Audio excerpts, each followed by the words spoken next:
through the gardens of the Velethari capital, a place of extraordinary beauty where bioluminescent flowers glowed in shades of blue and gold, and the air carried the scent of something like honey mixed with rain. Ambassador Keleth walked beside him, the two leaders moving in comfortable silence through a world that had been saved from annihilation. Behind them, at a respectful distance, walked their respective aides, Commander Lisa, Hendrix for the humans, and Theron for the Velethari. "Your world is beautiful," Morrison said finally, breaking the silence. "I can understand why your people have dedicated themselves to peace. It would be a tragedy to see such beauty destroyed by war." Keleth nodded, his iridescent scales catching the light of the setting sun. "For 10,000 years we believed that diplomacy and kindness were enough to protect us," he replied. "We built our civilization on the principle that violence was unnecessary, that any conflict could be resolved through understanding and compromise." He paused, looking out over a city that had come within hours of being reduced to ashes. "We were wrong, and if not for your people, our naivety would have cost us everything." Morrison stopped walking and turned to face the ambassador, his expression serious. "You are not wrong to value peace, Ambassador. Peace is precious and should be protected at all costs. Sometimes, protecting peace requires the willingness to fight for it." He gestured toward the sky, where the lights of his fleet still burned like new stars. "Humanity learned that lesson the hard way, through centuries of war against ourselves, through conflicts that killed billions and nearly destroyed our homeworld. We learned that those who want peace must be prepared to defend it against those who worship only power." Keleth considered those words carefully, turning them over in his mind like precious stones. "You think we should build warships of our own, train soldiers, prepare for the next time someone comes to destroy us?" "I think you should never be helpless again," Morrison replied. "Not because violence is good, but because there are beings in this universe who understand nothing else, and when they come for you, you must be ready to meet them." The sun dipped below the horizon, painting the sky in shades of purple and crimson. Morrison's breath away. "But you do not have to face them alone," he continued. "That is why I wanted to speak with you today, Ambassador, not just to accept your gratitude, but to offer you something more." Keleth's eyes widened with curiosity and a spark of hope. "What do you offer, Admiral?" "An alliance," Morrison said simply, "a formal partnership between the United Earth Defense Coalition and the Velethari Collective. A promise that if anyone threatens your people again, humanity will stand beside you." The words hung in the air between them, heavy with implication and possibility.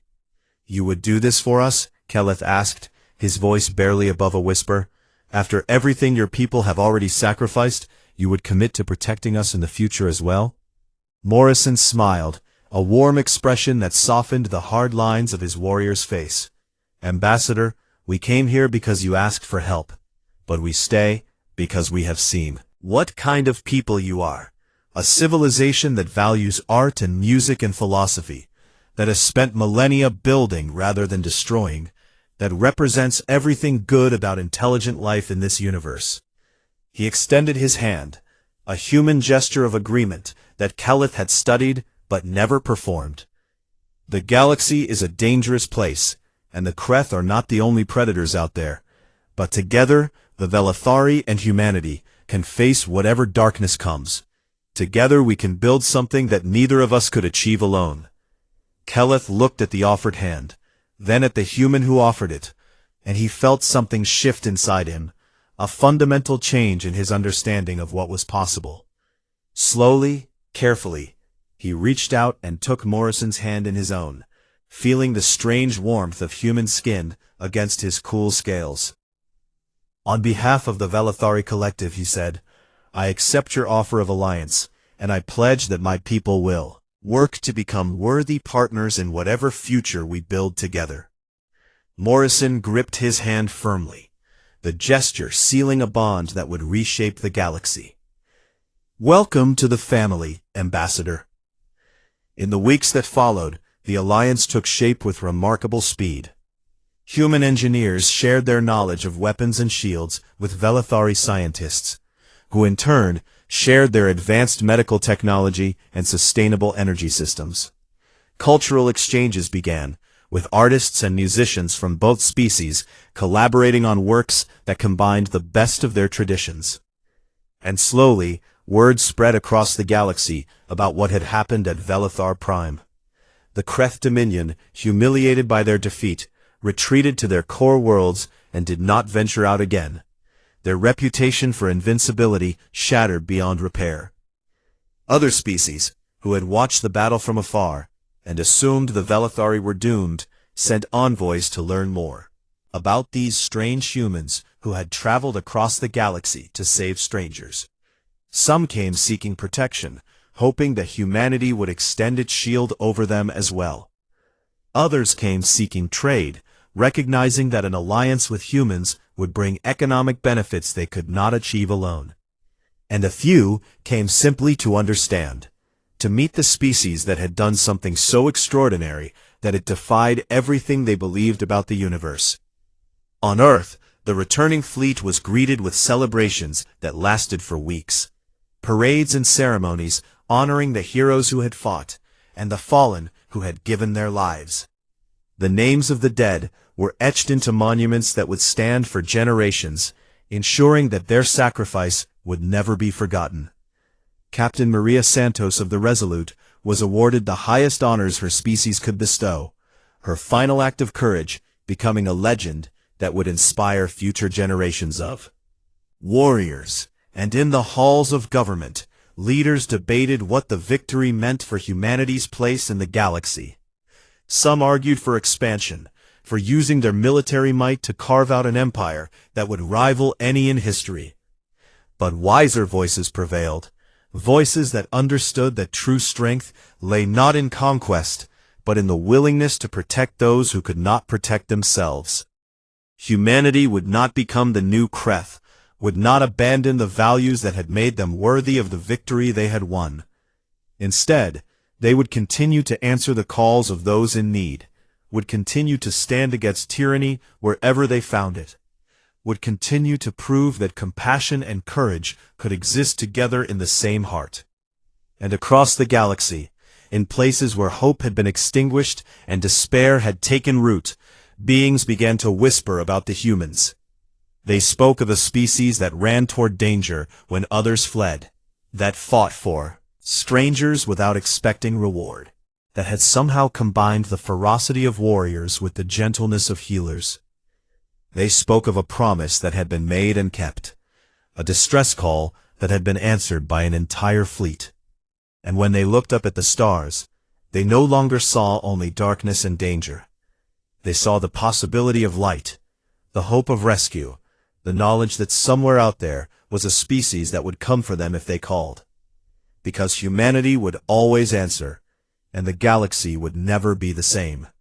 The void between Velethar Prime and its outer moons transformed into a storm of fire and death the moment Admiral Morrison gave the order, and Captain Nathan Cole felt his destroyers shake beneath him as the UEDC Tempest surged forward into the chaos.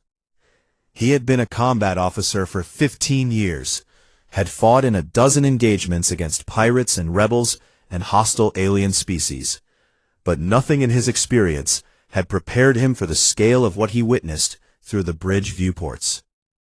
Thousands of ships clashed in a battle that stretched across millions of kilometers. Weapons fire lighting up the darkness like a galaxy being born.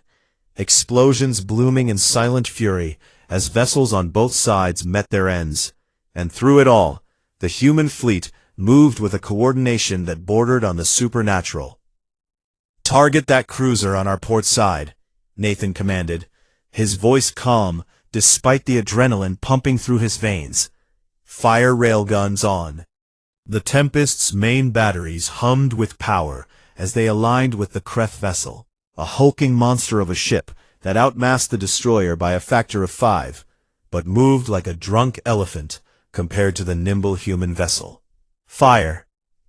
Twin streams of tungsten projectiles accelerated to a fraction of light speed, crossed the distance between the ships in less than a heartbeat, punching through the Kreth cruiser's shields like they were made of paper, and tearing into the hull beneath. Secondary explosions rippled across the enemy vessel as the projectiles found ammunition stores and reactor cores, and within seconds, the cruiser had transformed from a threat into an expanding cloud of debris. "Target destroyed," reported Lieutenant Sandra Blake from the weapons console. "Acquiring new targets now." But the Kreth were not helpless prey waiting to be slaughtered. They fought back with the savage fury of a species that had conquered 100 worlds, their plasma cannons filling space with deadly fire, their missiles seeking human ships with hungry persistence, their warriors refusing to retreat even as their formation began to crumble. The UEDC Resolute, a heavy cruiser commanded by Captain Maria Santos, found itself surrounded by 7 Kreth warships that had broken through the main line, their weapons hammering against the cruiser's shields with relentless aggression. "Shields at 30%, the tactical officer reported, his voice tight with barely controlled fear. "We cannot survive much longer under this barrage." Maria stood at the center of her bridge, watching the damage reports scroll across her display, knowing that her ship was dying, but refusing to let that death be meaningless. She had 300 souls under her command, men and women who had trusted her to lead them through this battle, and she would not fail them by surrendering to despair. Voice steady as stone. "Set collision course for the nearest enemy flagship. All ahead full." The helmsman turned to look at her with wide eyes, but he did not hesitate, his hands moving across the console to carry out the command. "All hands," Maria announced over the ship's intercom.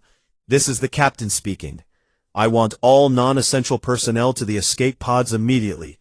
We have exactly 4 minutes before impact." The Resolute lurched forward, its damaged engines screaming in protest as they pushed the cruiser toward its final destination. And the Kreth ships tried to scatter, but they were too slow, too confident, too certain that no enemy would sacrifice themselves in such a manner. The collision was spectacular. The Resolute struck the Kreth flagship at full velocity, 2 massive vessels becoming one for a fraction of a second, before physics took over and transformed them both into an expanding ball of fire that consumed 3 more enemy destroyers caught in the blast radius. Maria Santos died with her hand on the armrest of her command chair, her eyes fixed on the view screen, and her last thought was that she had given her crew the time they needed to escape. Across the battlefield, other human ships witnessed the sacrifice and responded not with grief, but with fury. The UEDC Thunder, a battleship that had been holding back to protect the carriers, surged forward with its weapons blazing, tearing through Kreth vessels with a vengeance that seemed almost personal. Commander Lisa Hendricks watched from the vanguard as the battle evolved, her tactical display showing the positions of every ship in real time, and she could see that the tide was beginning to turn. The Kreth had expected easy prey, had anticipated that their numbers would overwhelm any resistance, had believed that their reputation for brutality would cause their enemies to flee in terror. But instead, they had found humans. Humans did not flee from anything. "The enemy formation is fragmenting," Lieutenant Kevin Park reported, his voice carrying a note of hope that had been absent at the start of the engagement. "Their coordination is breaking down." Lisa nodded, her eyes still fixed on the display. "Signal all destroyer squadrons to begin flanking maneuvers. I want them to cut off any escape routes before the Kreth realize they are losing." The human fleet responded like a single organism, each ship knowing its role and executing it with precision, and the Kreth found themselves being herded and divided and destroyed piece by piece. On the surface of Velithar Prime, Ambassador Keleth watched the battle unfold on the observation screens of his shelter, his heart pounding with a mixture of terror and wonder that he had never experienced before. He had seen recordings of human history during the brief period when his people had studied the newcomers from Earth, had watched, with horror, as the humans waged war against each other with weapons that could level cities, had concluded that they were a violent and dangerous species best avoided. But now he understood something that those recordings had failed to capture.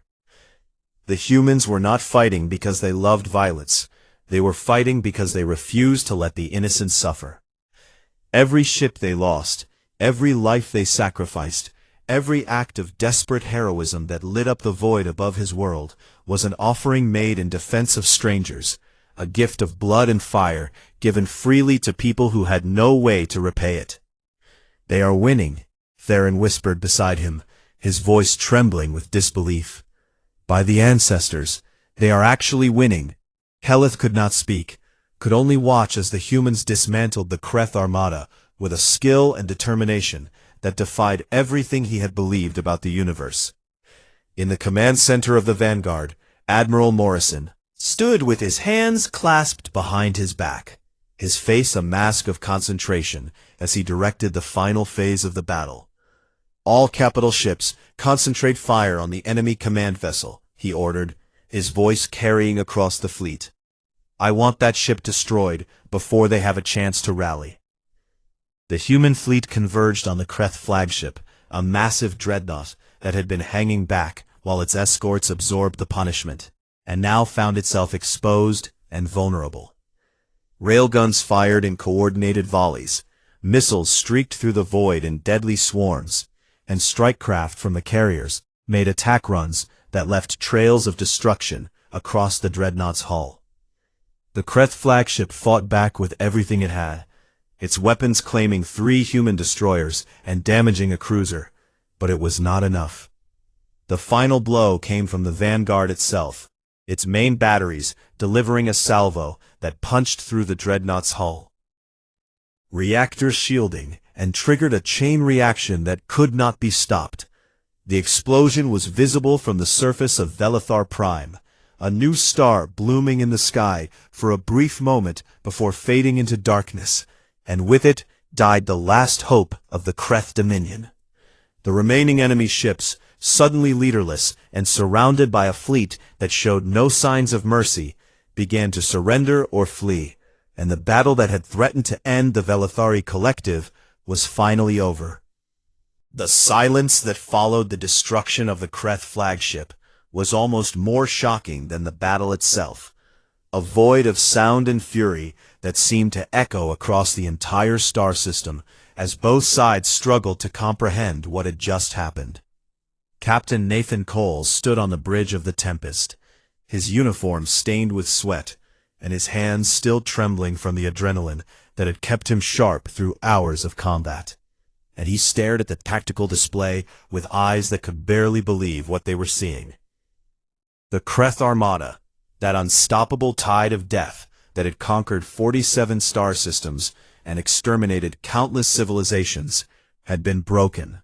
Scattered across the void were the remnants of 4,000 warships, some drifting as lifeless hulks, others still burning with fires that would never go out, and a handful fleeing toward the edge of the system, with human destroyers in hot pursuit. "On enemy vessels?" Nathan asked, his voice hoarse from hours of shouting orders. Lieutenant Sandra Blake consulted her console, her fingers moving with the slow deliberation of someone who is too exhausted to rush. "Approximately 800 ships destroyed, another 1,500 disabled or surrendered, and the rest are either fleeing or have jumped to hyperspace." Nathan closed his eyes and let out a breath he felt like he had been holding since the battle began. They had won. They had actually won, and the Velithari homeworld still hung in the void below them, untouched by the destruction that the Kreth had intended to rain upon it. But victory had come at a price. The human fleet had lost over 800 ships of its own, vessels crewed by men and women who had traveled across the galaxy to fight for strangers, and had paid for that choice with their lives. Nathan thought of the Resolute and its brave captain, that had managed to launch before the collision, thought of the hundreds who had not made it out in time, and he felt a weight settle on his chest that he knew would never fully lift. "Begin search and rescue operations," he ordered. because even in the aftermath of victory, there was work to be done. I want every escape pod and life sign in this debris field found and recovered. Across the battlefield, similar scenes played out as the human fleet transitioned from combat to recovery. Medical ships moving among the wreckage to collect the wounded. Rescue teams risking their lives to pull survivors from crippled vessels, and chaplains preparing to perform the grim duty of cataloging the dead. On the Vanguard, Admiral Morrison reviewed the casualty reports with a face that showed no emotion, though his eyes betrayed the grief that lurked beneath his composure. 42,000 confirmed dead, with the number expected to rise as more ships reported in. Thousands sons and daughters and mothers and fathers who would never return home, who had given everything they had so that a people they had never met could live. Commander Lisa Hendricks entered the Admiral's ready room and stood at attention, her uniform as disheveled as everyone else's after the long hours of battle. "Sir, Ambassador Kelleth is requesting to speak with you," she reported. "He wishes to express his gratitude on behalf of the Velithari Collective." Morrison was silent for a long moment, his eyes still fixed on the casualty reports, before he finally nodded. "Tell him I will meet with him on the surface. I think it is time we spoke face to face." Lisa saluted and left to make the arrangements, and Morrison turned to look out the viewport at the world they had saved. It was a beautiful planet, he realized, with swirling clouds of purple and white, over continents of deep blue and green, a world teeming with life that would have been extinguished if the Kreth had been allowed to complete their mission. Was it worth it, he wondered? Was the price they had paid worth the lives they had saved? He thought of the distress call that had reached Earth 2 weeks ago, thought of the desperate plea of a species facing extinction, thought of the choice that had been placed before humanity. They could have ignored the call, could have stayed safe in their own corner of the galaxy, could have told themselves that the Velithari were not their responsibility and that their deaths were not humanity's concern. But that was not who humans were, had never been who humans were, and Morrison knew that if he had to make the choice again, he would make the same one without hesitation.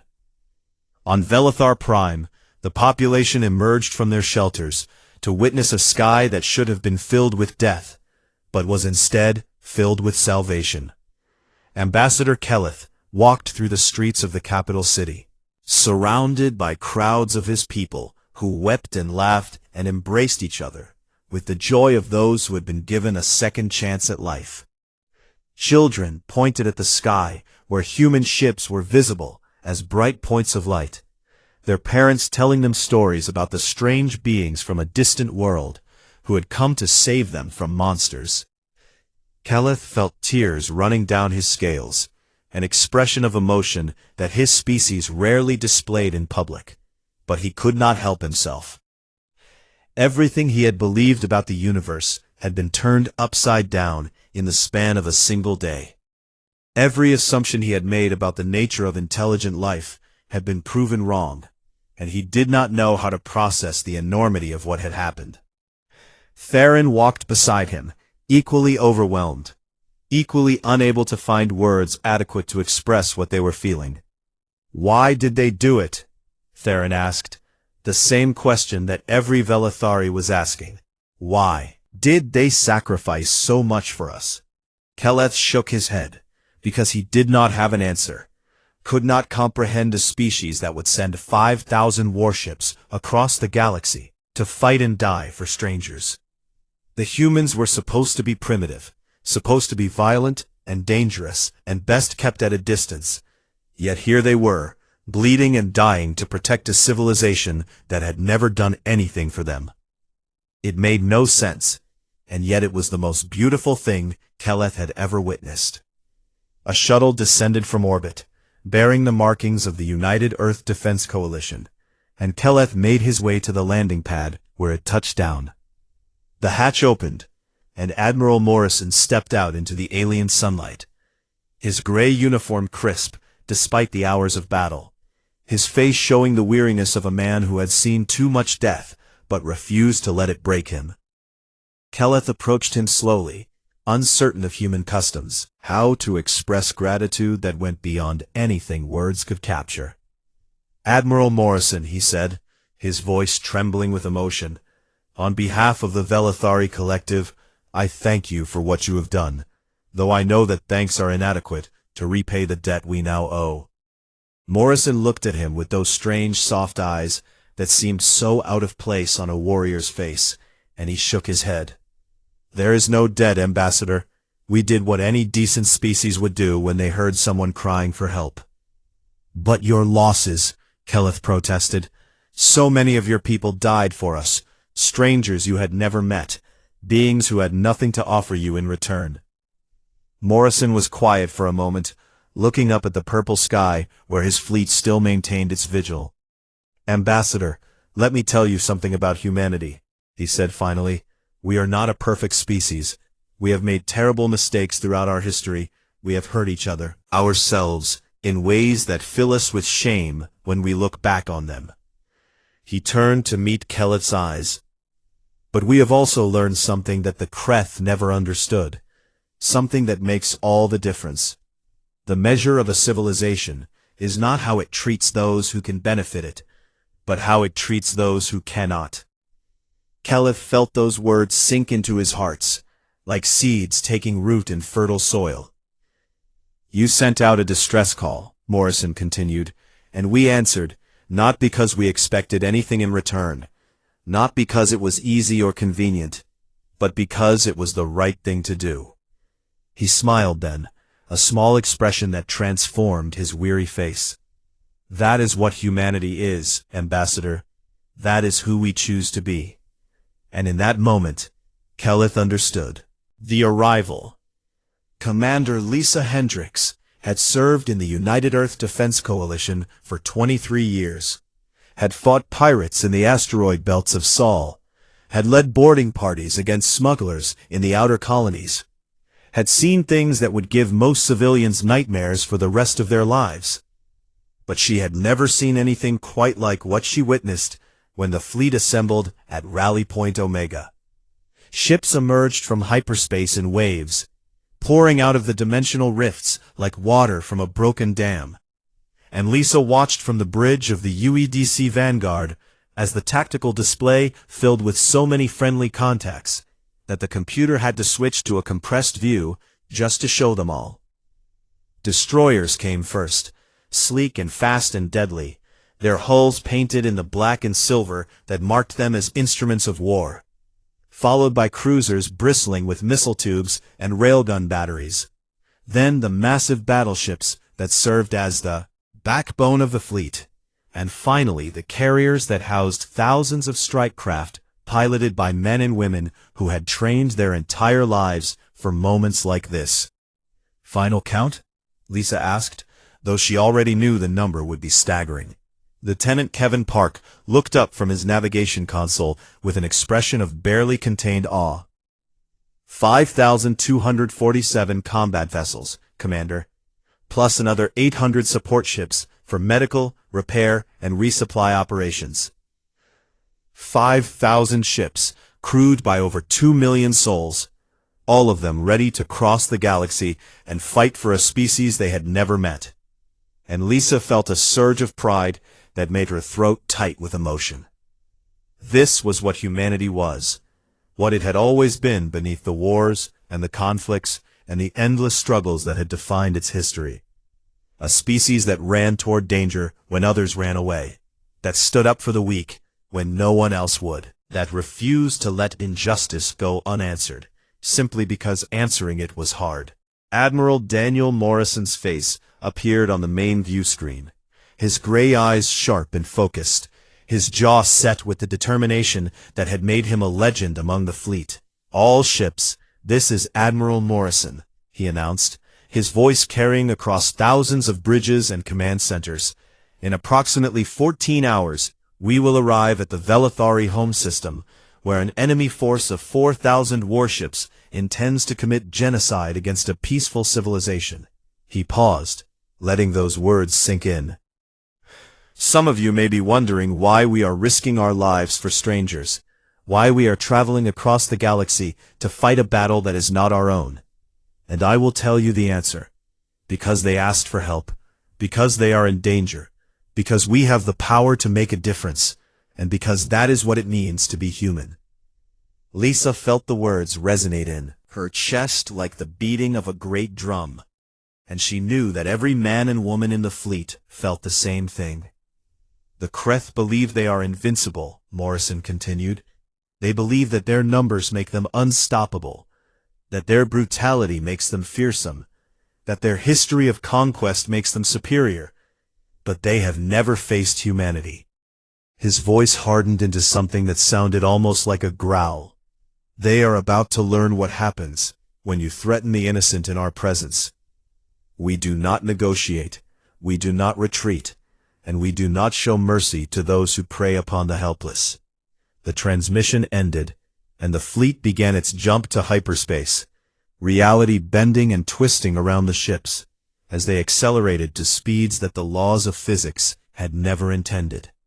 Meanwhile, in the Velithari system, the situation had grown increasingly desperate. Ambassador Keleth stood on the observation deck of Orbital Station 7. Watch! The Kreth Armada advanced through the outer system like a swarm of metal locusts, each ship a harbinger of death for everyone and everything he loved.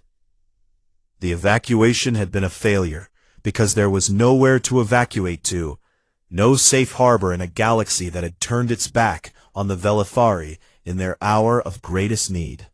Some civilians had fled to the underground shelters, hoping that the rock and stone of their world would protect them from the bombardment that was sure to come. But Keleth knew that those shelters would become tombs the moment the Kreth decided to glass the planet. Theron approached him, holding a data tablet that displayed the latest sensor readings. "The humans have not yet arrived, Ambassador," he reported, his voice heavy with the weight of fading hope. "Perhaps they will not come after all." Keleth did not respond, because what could he say to that? He had gambled everything on the word of a species he barely knew, had allowed himself to believe that help was coming, even when every rational thought told him that belief was foolish, and now it seemed that his gamble had failed. The Kreth fleet was less than 2 hours away from weapons range, and once they opened fire, the destruction of the Velithari would be swift and absolute. Then the sensors screamed. Every alarm in the station went off at once, a cacophony of warning tones that made Keleth's heart pound with sudden terror, and he rushed to the nearest console to see what new horror had emerged from the darkness. But it was not horror that greeted him. It was salvation.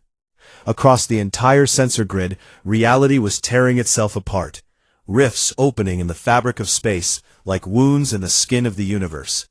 And from those wounds came ships, hundreds of them, thousands of them, more ships than Keleth had ever seen in his entire life. "By the ancestors," Theron whispered, his voice trembling with disbelief. "They came, they actually came." The human fleet poured into the system like a tide of steel and fire, spreading out in formations that spoke of discipline and experience and absolute readiness for war. And at the head of that tide came the Vanguard, Admiral Morrison's flagship, a behemoth of armor and weapons that dwarfed even the largest Kreth vessels. Keleth counted the contacts on his display, watching the number climb higher and higher until it finally stopped at a figure that made his mind struggle to comprehend. 5,000 ships, maybe more, all of them bearing the markings of the United Earth Defense Coalition, all of them here to fight for a people they had never met. The communication console crackled to life, and Admiral Morrison's voice filled the station. "Velithari Collective, this is Admiral Morrison. We apologize for the delay, but we had to make sure we brought enough firepower to make this interesting." Laugh and cry at the same time, because the humans had not just answered their distress call, they had answered it with more ships than the Kreth themselves possessed. "Admiral," he transmitted back, his voice thick with emotion, "I do not know how to thank you for this."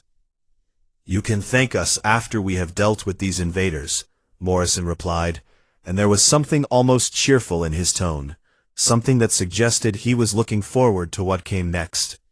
Then the Admiral switched to an open channel, broadcasting on all frequencies so that every ship in the system could hear his words. "Creth Dominion Forces. This is Admiral Daniel Morrison of the United Earth Defense Coalition. You have attacked a civilization under our protection, and you have exactly 60 seconds to begin your withdrawal before we open fire." The Creth response was a volley of plasma bolts directed at the nearest human destroyer, a defiant gesture that told the universe exactly what the Dominion thought of human ultimatums. Morrison's reply was calm and cold and utterly without mercy. "All ships, weapons free, show them what humanity is made of." And the battle for Velithar Prime began. The Velithari Collective had watched the stars for 10,000 years, and in all that time, they had never known true fear until the day the Creth Dominion turned its hungry eyes toward their homeworld. Ambassador Keleth stood in the central command hub of Orbital Station 7, his iridescent scales catching the dim light of a dozen holographic displays that surrounded him like a cocoon of bad news. And every single one of them showed the same terrible truth. Death was coming, and it was coming fast. "How many ships do the scanners detect?" Keleth asked, though he already knew the answer would bring him no comfort. The tactical officer, a young Velithari named Sorath, looked up from his console with eyes that held the hollow look of someone who had just watched hope die. 4,000 warships, Ambassador," Sorath replied, his voice barely above a whisper, "and they will reach Velithar Prime in 6 standard cycles." Keleth closed his eyes, and let the weight of those words settle upon his shoulders like a funeral shroud, because he understood what they meant for his people, for his world, for everything he had ever loved or hoped to protect. The Velithari had always believed in peace, had always trusted that diplomacy and kindness would shield them from the darkness that lurked between the stars. And for countless generations, that belief had served them well. They had built a collective of 12 species, united not by conquest, but by mutual respect, had established trade routes that spanned 1,000 light years, had created art and music and philosophy that enriched the souls of billions. But they had never built weapons of war, had never trained soldiers, had never imagined that one day they would face an enemy that could not be reasoned with, could not be bargained with, could not be anything other than what it was, a force of pure destruction. World on the far side of the galaxy, a species born in violence and raised on conquest, and in the span of 3 centuries they had devoured 47 star systems and enslaved or exterminated every civilization they encountered. Now they had come for the Velithari, and there was nothing anyone could do to stop them. "What about our defense fleet?" Keleth asked, though he already knew the answer. 300 ships, Ambassador, and most of them are cargo vessels retrofitted with basic weapon systems. 300 against 4,000, and the 300 were crewed by beings who had never fired a shot in anger, had never watched a friend die in combat, had never known the taste of blood and fire that defined the warrior spirit. It was hopeless, absolutely and completely hopeless, and yet Keleth refused to simply give up and wait for the end to come. He walked to the communications console and placed his hand upon the interface, feeling the cool metal against his scales as he made a decision that would change the fate of the galaxy. "Open a channel on all frequencies," he commanded, "every band, every language, every corner of known space." Sorath looked at him with confusion and a spark of desperate hope. "A distress call, Ambassador?" "Yes," Keleth replied. "We will ask the universe for help, and perhaps someone will answer." The transmission went out like a stone thrown into a cosmic pond, rippling across light years in an instant, reaching the ears of species both known and unknown, carrying with it the desperate plea of a people facing extinction. Days passed, and no response came. The Kreth fleet moved closer, an unstoppable tide of death that would soon wash over everything the Velithari had built. And hope began to fade like starlight swallowed by a black hole. Keleth stopped sleeping, stopped eating, spent every waking moment in the command center, watching the sensors, waiting for a miracle that would never come. His aide, a gentle soul named Theron, brought him cups of warm nectar and urged him to rest. But Keleth refused to leave his post, refused to abandon the slim thread of hope that someone, somewhere, might hear their call and choose to answer. On the fourth day, when the Kreth were close enough that their ships appeared as bright dots on the long-range sensors, when the evacuation shuttles had begun loading civilians for a journey to nowhere, when the religious leaders had started performing the final rites for a dying civilization, the communication console came alive with a burst of static that made everyone in the room freeze. Velithari Collective, this is Admiral Daniel Morrison of the United Earth Defense Coalition. The voice was strange, speaking a language that the universal translators had to work hard to decode. And it belonged to a species that Keleth had heard of but never truly understood. Humans. The young ones, the newcomers, the primitive beings from a small blue world at the edge of the Orion Arm, who had only discovered faster-than-light travel 80 years ago, and who had barely begun to explore the vastness of interstellar space. What could they possibly do against the might of the Kreth Dominion? "We received your distress signal," Admiral Morrison continued, his voice calm and steady, in a way that seemed almost unnatural given the circumstances. "Transmit your coordinates, and help is on the way." Keleth exchanged a look with Theron, both of them uncertain whether to feel hope or pity for this species that clearly did not understand what it was offering to face. "Admiral Morrison," Keleth transmitted back, his voice carrying a note of gratitude mixed with resignation. "We thank you for your willingness to help, but you must understand what you would be facing. The Kreth number 4,000 warships, each one bristling with weapons capable of destroying a planet." He paused, then asked the question that he expected would end this brief moment of hope. "How many vessels can your people bring to our defense?" The silence stretched for what felt like an eternity, and Keleth prepared himself for the inevitable response. "A handful of ships, perhaps a dozen, maybe 100 if the humans were feeling particularly brave and foolish." Then Admiral Morrison's voice returned, and something in its tone made the scales on the back of Keleth's neck stand straight up. "All of them." Keleth blinked, uncertain if the translator had malfunctioned. "I apologize, Admiral, but I am not sure I understand your meaning." "You asked how many ships we can bring," Morrison replied, and now there was something in his voice that Keleth had never heard before. Something that sounded like the rumble of distant thunder before a storm. "And I told you, all of them. Every ship in the United Earth Defense Coalition. Every destroyer and cruiser and battleship and carrier that bears our flag. But surely that cannot be enough to face 4,000. Ambassador," Morrison interrupted, and his voice carried the weight of absolute certainty. "Where I come from, we have a saying. You do not ask how many enemies there are. You ask where they are." The transmission ended, leaving Keleth standing in stunned silence, while his staff stared at the communication console, as if it had suddenly transformed into something strange and wonderful. Theron moved to stand beside him, his eyes wide, with an emotion that Keleth could not quite name. "Do you think they will really come, Ambassador?" Keleth did not answer, because he did not know what to believe anymore.